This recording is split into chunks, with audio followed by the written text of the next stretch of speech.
What is this unfocused brightness? Ah, it is starting to become clear, but I still cannot recognize what is around me. The fogginess in my memory creates too many questions to sort through. Where am... Actually, who am I? Okay, it feels like I should know, so I just need to think harder and remember. There is a dresser, desk, lamp, and bed, so I must be in someone's bedroom. However, I still cannot tell what the strange machines are. But wait, they seem to be connected to someone lying in the bed. Jasper, we are home, boy, a young feminine voice calls out from somewhere. Bark, bark. The sound of a dog softly responds. Huh? Is that barking actually coming from me, though? There's no way I'm a dog. It just does not feel like that can be right. Whoa, I'm suddenly moving without trying to. What is happening? In a few bouncy steps, I am up on the bed, staring down at the person occupying it. Lying before me is a pale young man with short brown hair. Most of his body from the neck down is covered with a solid blue blanket, except his left arm. This arm has a tube and a couple wires attached and looks like it is draining all its strength.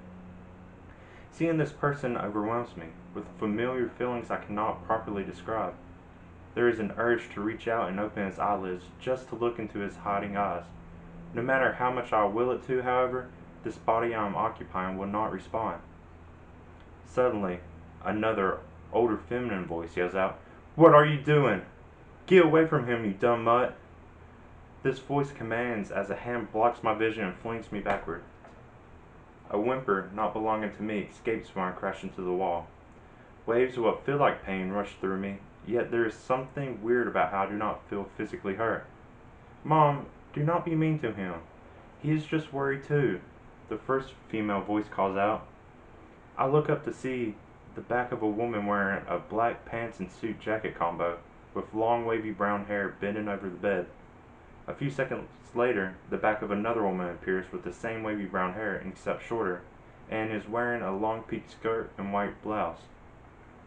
Kathy, I do not want that dog messing with your older brother, the older woman says, with her frail fingers stroke the face of the bed's occupant.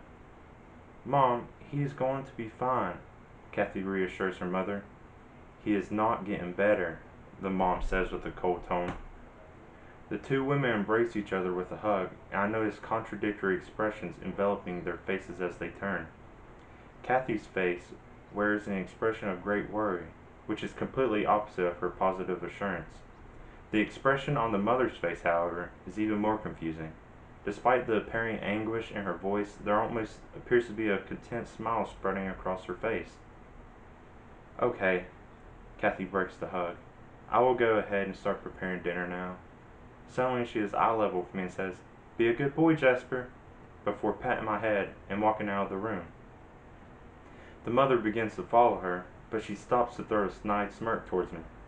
I will not let anything happen to him.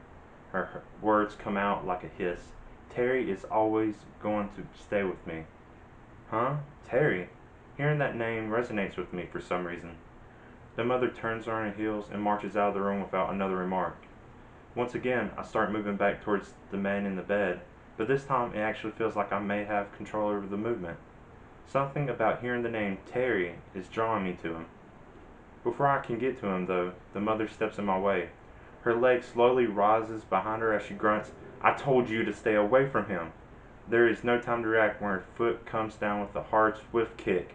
The impact of her foot sends immeasurable pain throughout me.